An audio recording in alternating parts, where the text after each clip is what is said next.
Hi everybody, Jeff Simon here for NBAA 2024. I'm here with Keith Clark of Phillips 66. How are you doing, Keith? Hey, I'm doing great. Listen, we've talked a lot. You are very, very passionate about a subject that I think is so important, especially to general aviation pilots, even here at NBAA, and that has to do with aircraft misfueling. Can you tell me a little bit about that? Yeah, we created a program called Save a Life, Verify Fuel Type. And what we're trying to do is get pilots and FBOs to communicate and verify the fuel type. Yeah.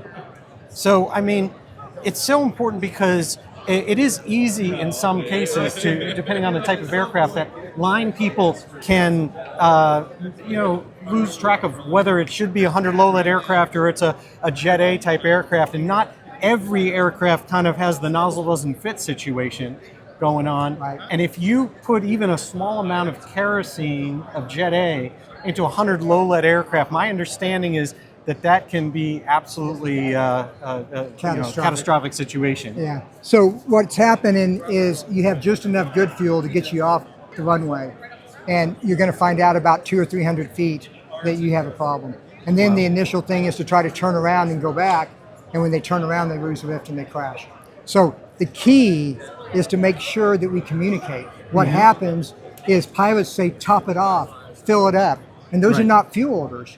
Right. And then it puts the thing back into the FBO. So we're after the pilots and the FBOs, the mechanics and the instructors to actually say and teach, verify fuel type, communication, verification. Communicate exactly what it is that you want. And I have to say, I was on a recent trip recently to Tappahannock, Virginia. I saw a sticker, one of your verify fuel type stickers right there on the pump. So it's getting around. Right, we've created a campaign. We got the heart-shaped stickers. We'll send them out at no charge. We've created keychains that say verify fuel type, and they got avgas or jet, trying to bring awareness. Because pilots say, well, they should know. Right. And I'm like, pilots, you should communicate. You should tell us what you want, then the FBO should communicate it back. Two people working together is much better than one. Yeah, don't just say top it off, tell them the actual fuel type. Yep. There have been some very significant accidents that have occurred based on that, right? I mean, Bob Hoover, right? Didn't he have an incident? Bob Hoover had an incident in 1978, and that's where we came up with the duckbill nozzle, the Hoover nozzle. But the problem is, with diesel compression engines, they have a big opening. And if you put avgas in a diesel compression engine that takes jet fuel, you're going to have the same issue. Yeah. We have to get back to talking, communicating, and verification. Yeah, specify exactly what your order is going to be. You know, there's one other thing I think was just really important to that. I've seen quite a few aircraft that don't have the correct stickers on the wing, on their paint, telling what it is. It seems like sometimes an aircraft will go through a paint job or the sticker will get old and someone will take it off and they just don't want, like, oh, I don't want that big ugly sticker on there. It's a legal requirement. Just so you know, it's a part of the type certificate of the aircraft to meet its type design that it actually has the sticker and the proper placards on the aircraft. But it seems like that can be a part of the problem as well. Oh yeah, when I was out at AirVenture this summer, I walked down a row of 15 airplanes, and 3 of those aircraft had no placards on them. Wow. And then I found a bunch that had worn out placards.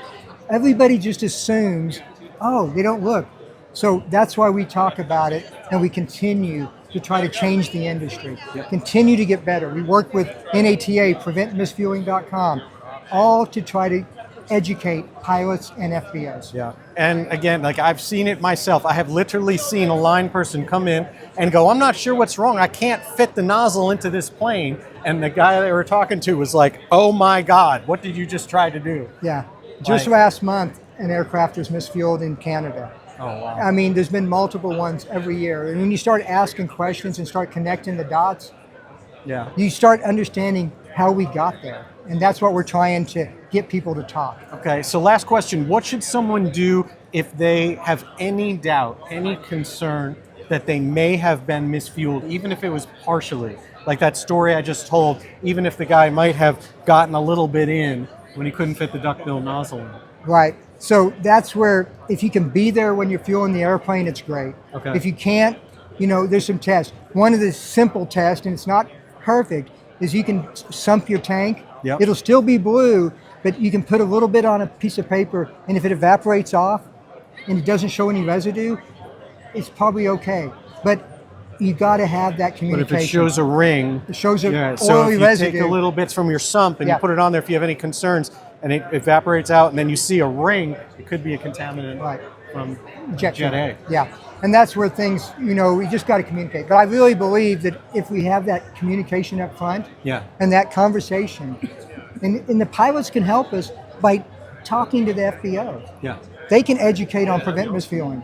The FBOs can talk to the pilots. We all work together. Absolutely. Well, Keith, thank you so much Thank for you. your work, for the work that you're doing to help prevent misfueling. And also thank you to Phillips 66 for everything that Phillips does to support general aviation. I'm Jeff Simon for NBAA 2024, and I wish you all blue skies.